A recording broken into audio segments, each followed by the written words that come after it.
시간에 이어서 오늘 여러 가지 법입니다.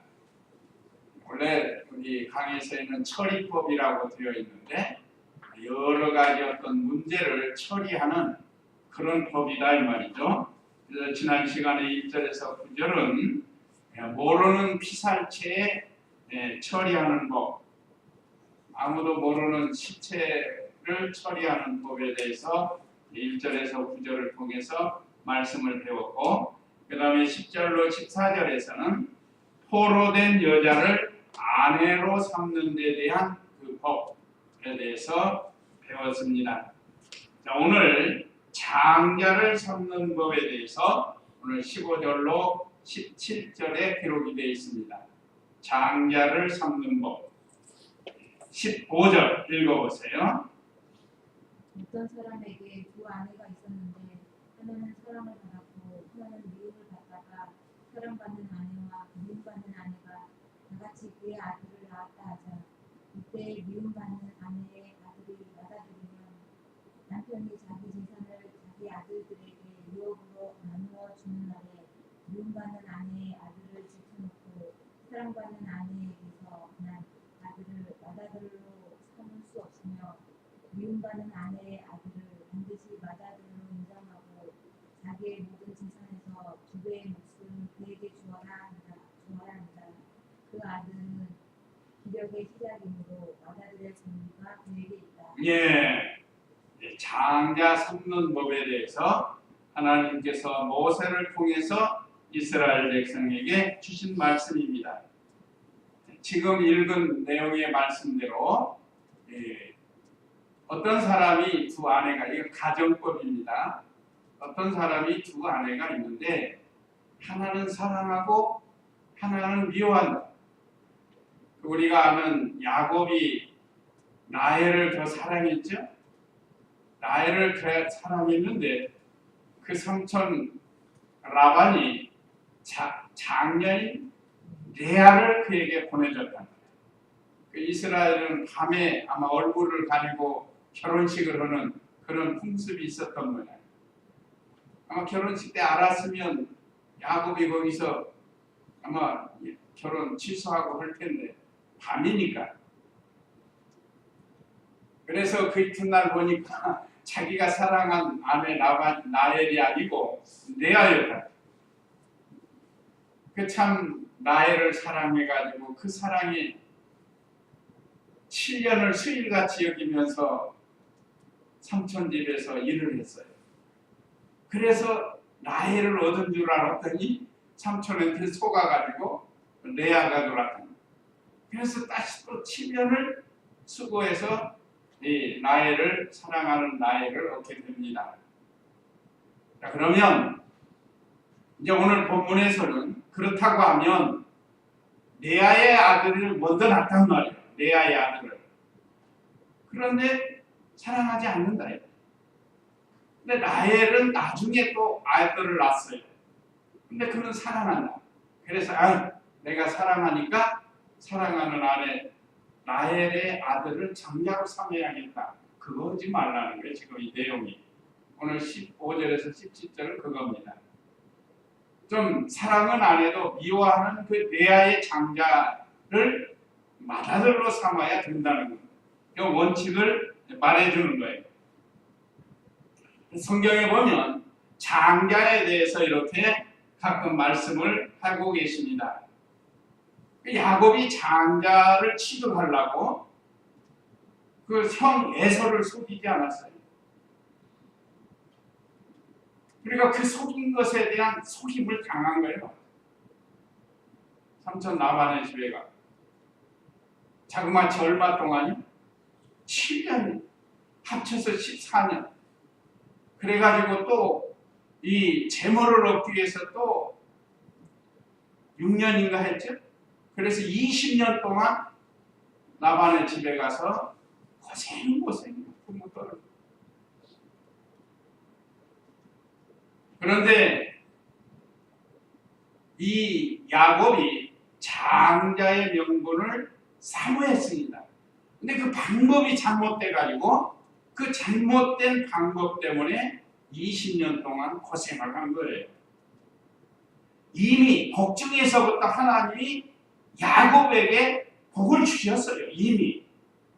그런데 그걸 참지 못하고 인간의 수단 방법이 나와가지고 그 장자의 명분을 취득하려고 팥죽을 끓여서 이 장자의 명분을 취했고, 또 에서처럼 변장을 해가지고 털옷을 입고 옷에 털가죽을 입고 목소리는 형 목소리 내가면서, 그때 아마 들켰으면 저주를 받았을 텐데, 그 또 아버지 이삭이 눈이 어두워서 잘 몰랐다. 귀도 아마 어두웠던 거예요. 야, 목소리는 야곱의 목소리인데 몸은 또 에서의 몸, 거기까지밖에 몰랐어. 이제 여기서 이제 속이는 것은 옳지 않지만 야곱이 하나님의 그 장자권에 대한 사모하는 마음이 있어요. 사모하는 마음. 반대로 에서는 이 장자의 명분을 소홀히 여겼어요. 그래서 팥죽 한 그릇에 동생에게 팔아먹는, 장자의 명분을 물질만도 못하게 여겼다는 거예요. 그래서 그걸 팔아먹은 거예요. 그래서 여기 장자 하면 떠오르는 것이 야곱의 장자권에 이렇게 생각이 나고, 그 다음에는 출애굽기 보면은 하나님께서 이스라엘 백성을 구원하시려고 모세를 보내가지고 10가지 재앙을 내립니다. 9가지 재앙을 내렸는데도 듣지를 않는 거예요. 그래서 그 다음에 내리는 징벌이 장자재앙 뿐만 아니라 모든 짐승의 첫 새끼는 다 심판하시는 그 장자 재앙을 내리는 그 말씀을 우리가 또 생각해 볼 수가 있습니다. 그래서 오늘 여기 장자 삼는 법을 통해서도 우리에게 말씀을 주시는데, 또 하나의 사건이 뭔가 하면 야곱의 12아들 중에 누가 장자의 축복을 받았죠? 요셉이 받았죠. 그래서 다른 사람은 다 한 집 한 집파였지만 요셉에게는 두 집파가 되는 두 아들이 축복을 받고 가나안 땅을 분배를 받습니다. 이거는 육신적인 장자의 축복을 받았다고 할 수 있어요. 육신적으로. 물론 신령적인 것도 포함이 되어 있지만, 그러나 신령적인 면으로는 유다 지파가 장자의 복을 받습니다. 왜 그런가? 거기서 예수 그리스도가 나시기 때문에 그래요. 예수 그리스도의 계통에 장자, 영적인 장자의 복을 받는 지파는 유다 지파예요. 그런데 실제적으로 요셉이 장자의 복을 받아서 이 두 아들, 장자 므낫세와 또한 차자 에브라임이 복을 받습니다. 그런데 또 그 두 아들 중에도 누가 또 장자의 축복을 받는가? 거기는 한번 읽어보겠습니다. 창세기 48장 13절, 창세기 48장 13절 한번 읽어보세요.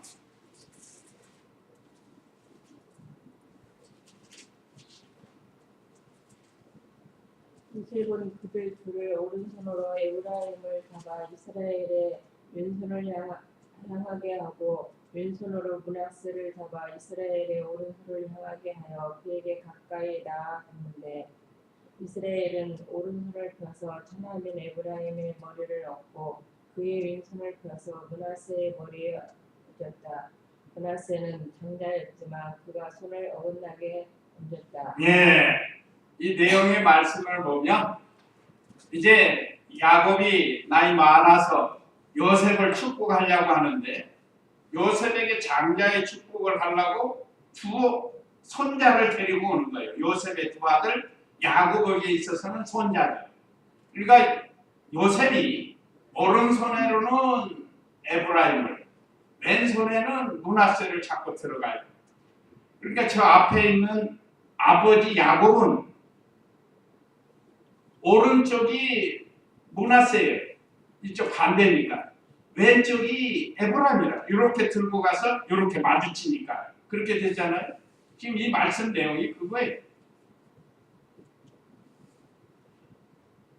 요셉이 에브라임을 오른손으로 붙들고 야곱에게 가고 왼손에는 므낫세를 잡고 야곱에게 갔어요. 그러면 반대편에서 야곱이 오른손으로 므낫세를 축복하고 왼손으로 에브라임을 축복하기를 원해서 장자니까 므낫세가 그런 마음으로 데리고 갔던 거예요.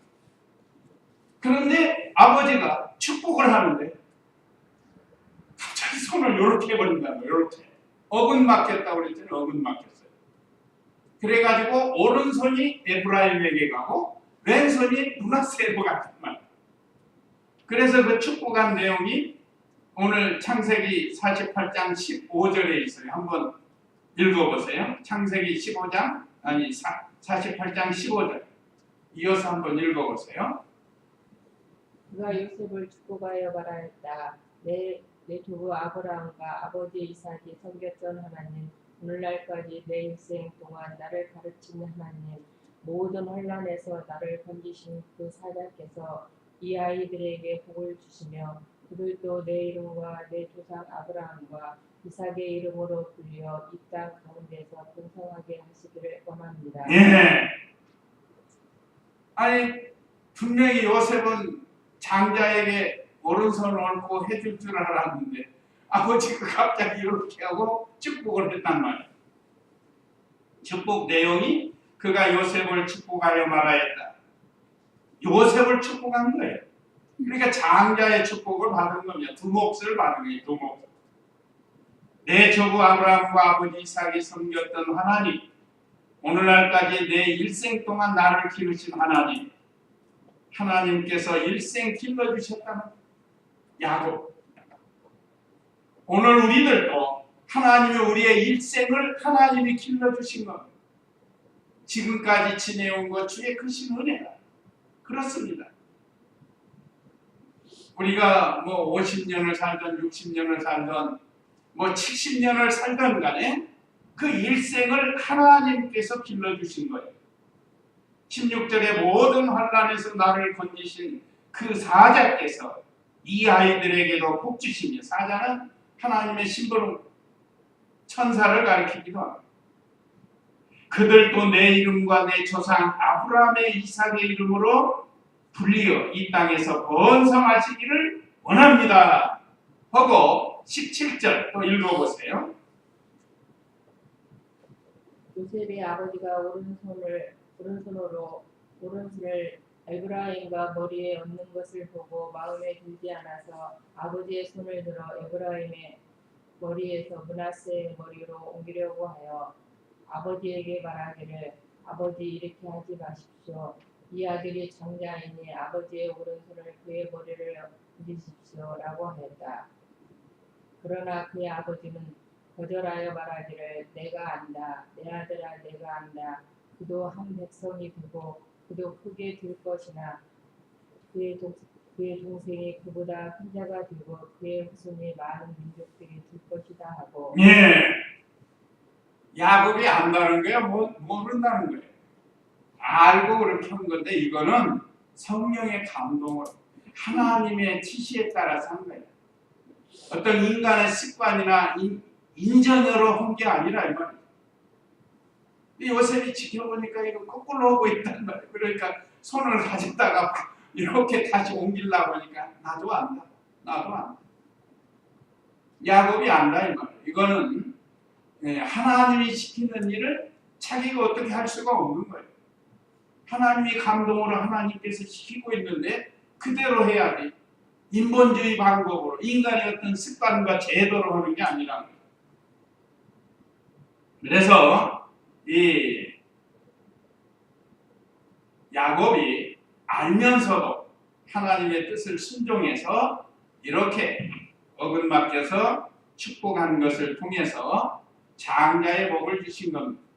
그래서 이 하나님께서 에브라임에게 장자의 복을 주시고 므낫세에게 차자의 축복을 주었지만, 그렇지만 그 지파 왕성한 거 보면 므낫세 지파가 왕성한 거.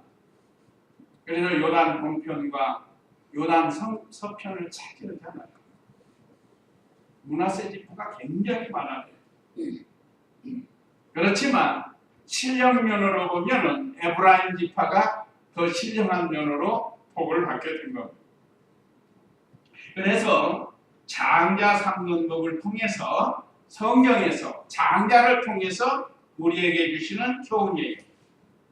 그래서 야곱이 장자의 명분을 사모한 것, 그것은 첫째는 아브라함의 신앙을 계승하는 거예요. 아브라함의 신앙을 계승.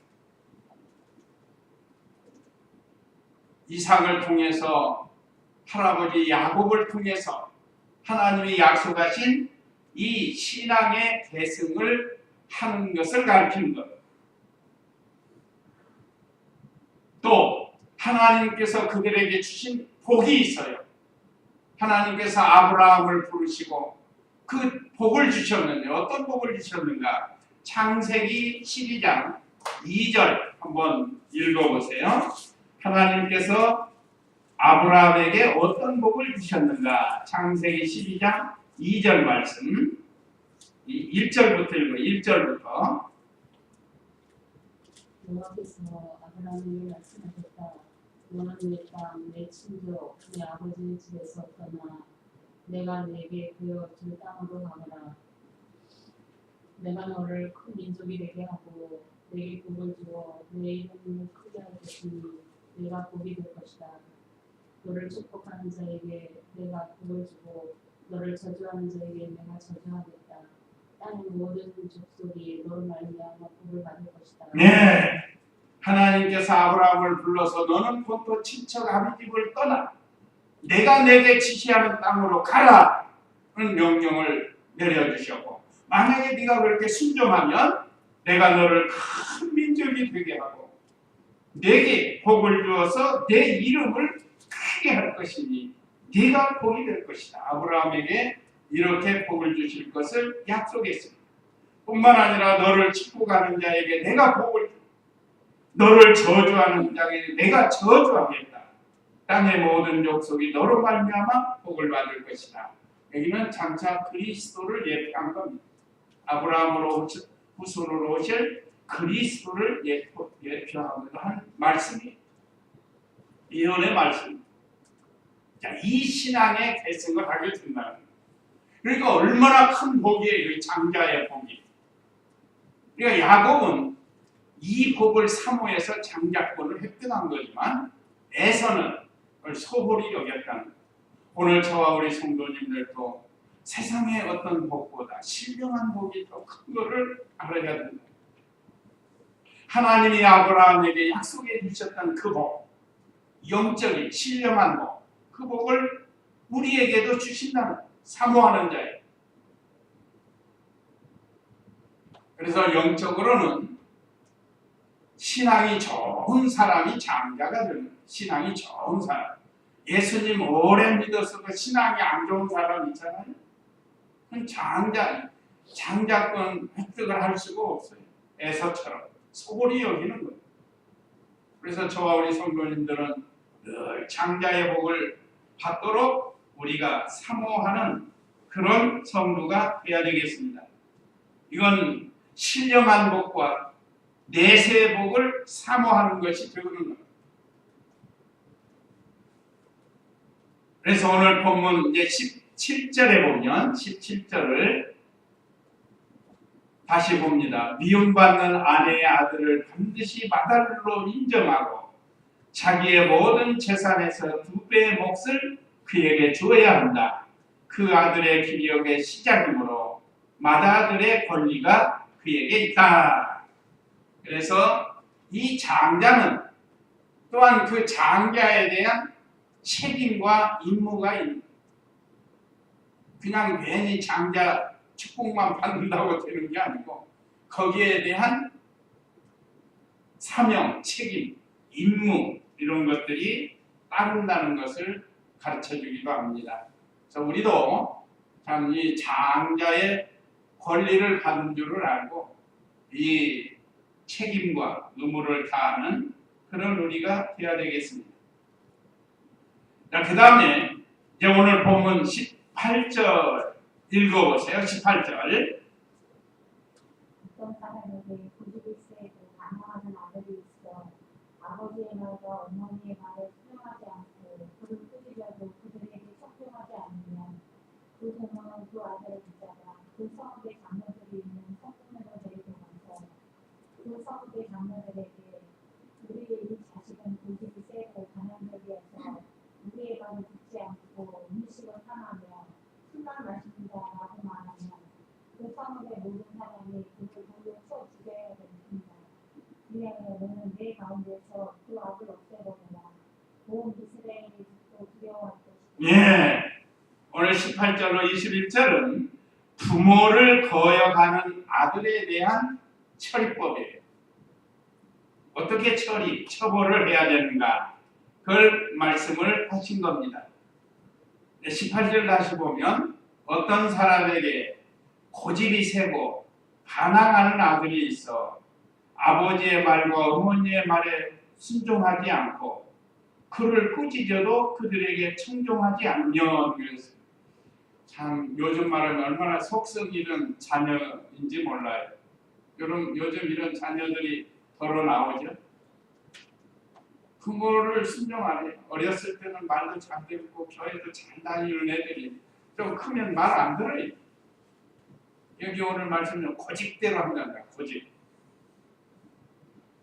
고집이 세고 또 반항적이고 대들고 부모를 업신여기고 함부로 하고, 이것은 폐역, 요즘 폐륜화라고 그러죠. 폐륜화. 부모에 대해서 대적하고 때리고 심지어 노름하다가 빚져가지고 부모 재산이 탐이 나가지고 별짓을 다 하는 이런 자녀들이 있는데, 성경에서는 이런 자녀를 어떻게 하라고 했는가? 19절에 그 부모는 그 아들을 붙잡아 그 성읍의 장로들이 있는 성문으로 데리고 가서, 실제로 보면 이 부모가 너무 자기 자녀가 망나니로 나가니까 그걸 붙잡아다가 경찰서로 끌고 가는 사람도 있어요. 자기 힘으로 안 되니까 혹시 법으로 좀 어떻게 해결해 볼까 하고 그런 사람이 있어요. 참 안타까운 일이죠, 이런 일. 오늘 성경에서도 우리에게 가르치고 있습니다. 장로들이 있는 성문으로 데리고 가서 그 성읍의 장로들에게 우리의 자식은 고집이 세고 반항적이고 우리의 말을 듣지 않고, 우리는 부모라는 부모, 아버지와 어머니의 말씀을 안 듣는다. 음식을 탐하고 술만 마십니다. 이거 보면 얼마나 잘못된 아이인가를 알 수 있어요. 돈도 없는 사람이 그 비싼 집에 가서 음식이나 먹고 또 돈도 없으면서 기생집에 가가지고 술이나 마시고,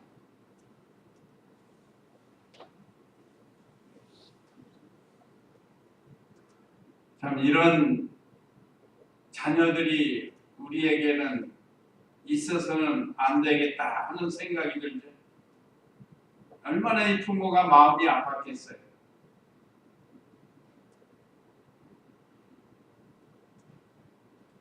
그래서 21절에 그 성읍의 모든 사람이 그를 돌로 쳐 죽여야 한다. 그리하여 너는 내 가운데서 그 악을 없애버려라. 온 이스라엘이 듣고 두려워할 것이다. 과거에 이 당시에 이스라엘 백성은 신정국가이기 때문에 온 백성이 하나님의 말씀을 법으로 삼고 살던 그런 시대이기 때문에 이런 일이 가능하죠.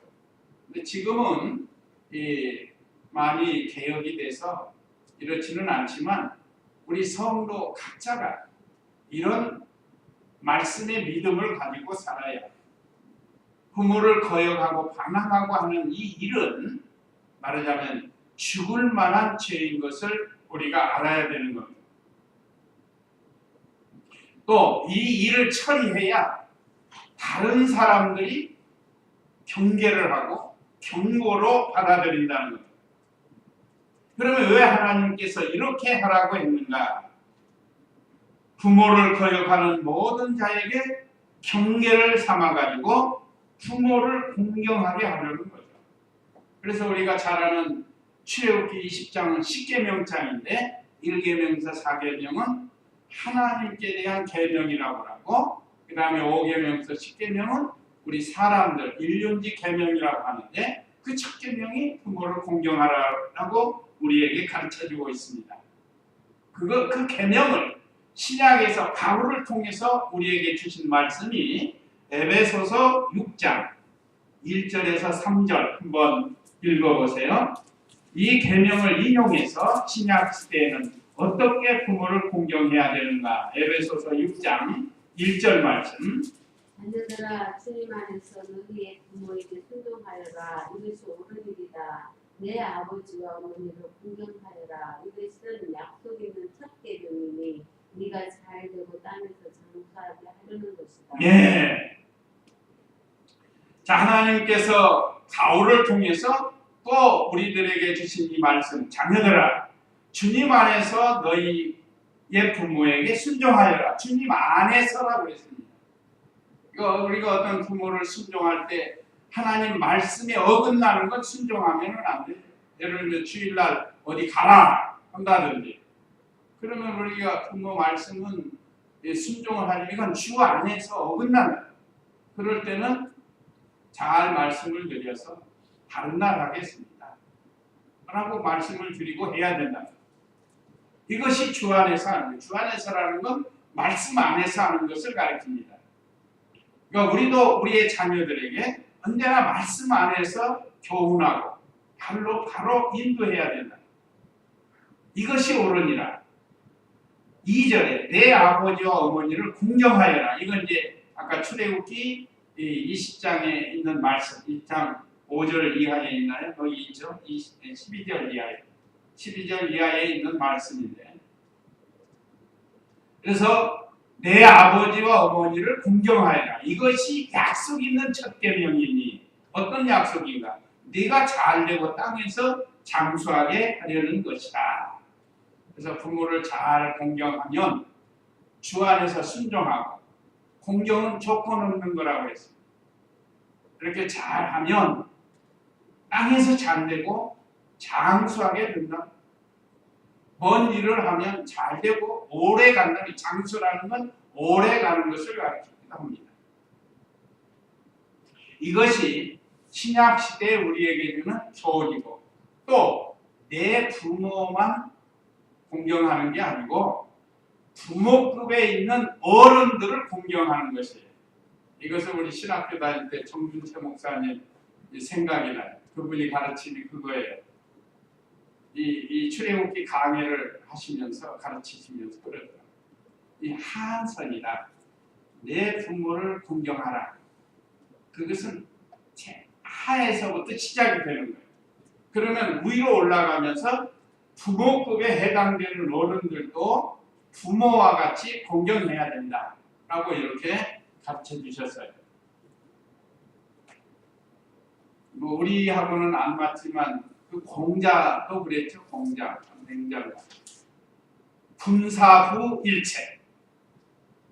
부는 왕을 가르치는데, 왕과 스승과 부모는 같은 레벨에서 섬겨야 된다는 것을 가르쳐 주는 게 바로 분사부. 많이 참 귀한 걸 깨달았어요. 예수님은 안 믿었지만 귀한 걸 깨달았어요. 그렇지만 우리는 성경을 통해서 더 귀한 걸 지금 우리에게 가르칩니다. 그래서 우리는 선생님, 가르쳐주는 선생님이나 또 대통령이나 또 부모나 같은 위치에서 공경하는 것이 참 성도입니다. 그러니까 반드시 어디 안에서요? 주 안에서. 주 안에서 하는 거예요. 말씀 안에서. 그래야 하나님 앞에 인정을 받습니다. 그래서 우리가 공경하는, 부모를 공경하는 법은 오랫동안 이제 배운 말씀인데, 첫째는 예수님 잘 믿게 하는 거예요.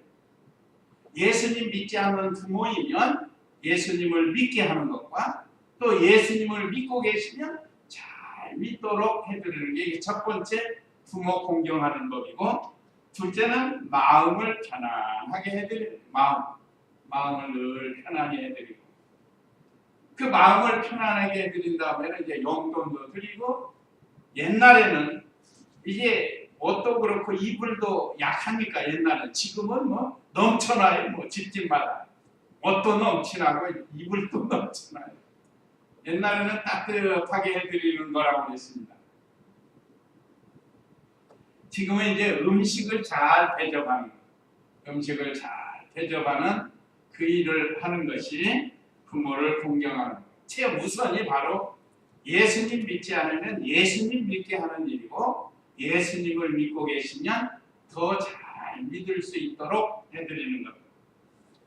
그것이 오늘 우리 본문에서 가르쳐주는 이 말씀이고, 또 부모를 거역하는 자는 이렇게 죽을 죄와 같다는 것을 우리에게 가르쳐주고 있습니다. 자, 이제 마지막 22절로 23절은 나무에 달려서 사형받은 사람에 대한 처리법에 대해서 말씀하고 있습니다. 마지막 22절 읽어보세요. 어떤 사람이 사형에 처하면 죄를 저질러서 내가 그를 죽여 나무에 매달 때에는 그 시체를 밤새도록 나무에 매달아 두지 말고 반드시 그날 장사를 지내라. 나무에 달린 사람은 하나님께 저주를 받았기 때문이다. 너는 여호와 네 하나님께서 내게 유업으로 주신 땅을 더럽혀서는 안 되기 때문이다. 네.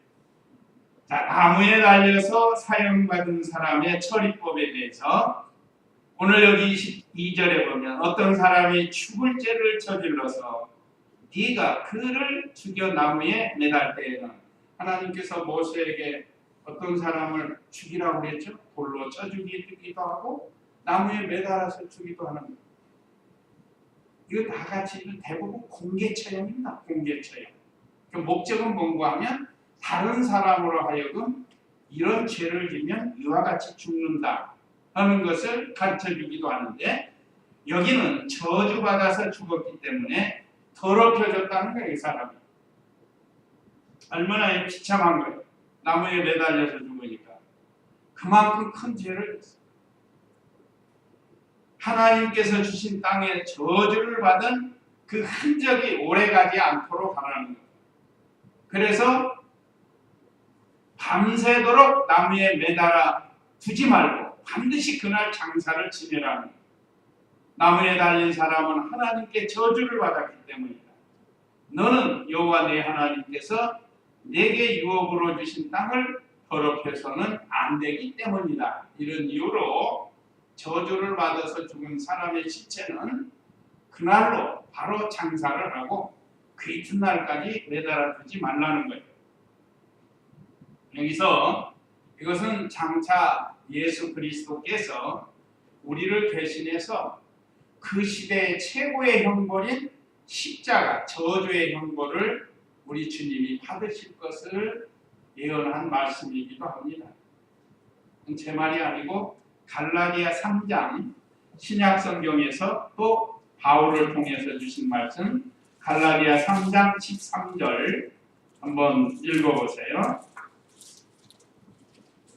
그리스도께서는 우리를 위하여 저주받은 바되 셔서 율법의 저주에서 우리를 속량하셨으니 나무에 달린 자마다 저주를 받았다라고 기록되었기 때문이다. 네. 아까 그 나무에 달린 사람 저주받았다고 그랬죠? 그러니까 이 저주의 죽음은 우리가 받아야 되는데 예수님이 우리 대신 나무에서 매달려서 저주의 죽음을 죽어주신 것을 말하자면 아까 이 구약 모세 시대에 예언된 말씀이에요. 그래서 그리스도께서 우리를 위하여 저주받은 바 되셔서 율법의 저주에서 우리를 속량하셨으니, 율법으로 보면 우리가 다 저주받을 사람들인데 죄 없는 사람은 없어요. 예수님을 빼고는 죄 없는 사람이 없습니다. 공자와 맹자 뭐 할 거 없지. 그래서 우리가 다 저주받을 죄인들이었지만 예수님께서 그 우리를 저주를 대신 받으셔서 속량해 주셨다.